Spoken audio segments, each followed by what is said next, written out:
அனைத்து அரசு அலுவலர்கள், ஆசிரியர்கள் மற்றும் உள்ளாட்சி பணியாளர்களின் கூட்டமைப்பான போட்டாஜியோ சார்பாக 10 அம்ச கோரிக்கைகளை வலியுறுத்தி கவன ஈர்ப்பு போராட்டம் சென்னை எழிலகத்தில் உள்ள பொதுப்பணித்துறை அலுவலகத்தில் நடைபெற்று வருகிறது. இதுகுறித்து கூடுதல் விவரங்களோடு இணைகிறார் எமது செய்தியாளர் சிவபிரகாஷ். சிவபிரகாஷ், வணக்கம். விரிவான விவரங்கள். வணக்கம். போட்டாஜியோ கூட்டமைப்பை சார்ந்தவர்கள் தற்போது இங்கு சென்னை எழிலகத்தில் இருக்கக்கூடிய பொதுப்பணித்துறை அலுவலக வளாகத்தில் 10 அம்ச கோரிக்கைகளை வலியுறுத்தி போராட்டத்தில் ஈடுபட்டிருக்கின்றனர். இந்த போராட்டமானது அவர்களது தரப்பில் கவன ஈர்ப்பு ஆர்ப்பாட்டம் என்று குறிப்பிடப்பட்டுள்ளது.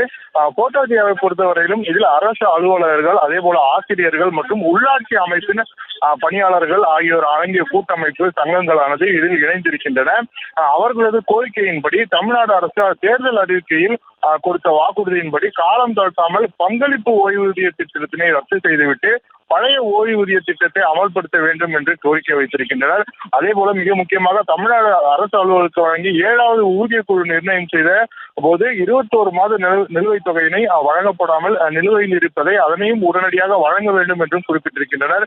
அதே போல நிதி பற்றாக்குறையின் காரணமாக 2020ஆம் ஆண்டு நிறுத்தி வைக்கப்பட்டிருந்த அந்த சரண் விழிப்பு ஒப்படைப்பு அதை அடுத்த வருடத்திலிருந்து அமல்படுத்தப்படும் என்று தமிழக அரசு அறிவித்திருக்கின்றது. அதனை 2026 ஏப்ரல் வரையிலும் கொண்டு செல்லாமல் இந்த மாதத்திலிருந்து, அதாவது 2025ஆம் வருடத்திலிருந்தே இதனை அமல்படுத்த வேண்டும், வழங்க வேண்டும் என்று கோரியும் தற்போது கோரிக்கை வைத்து இவர்கள் இந்த இடத்தில் தற்போது ஆர்ப்பாட்டத்தில் ஈடுபட்டிருக்கின்றனர்.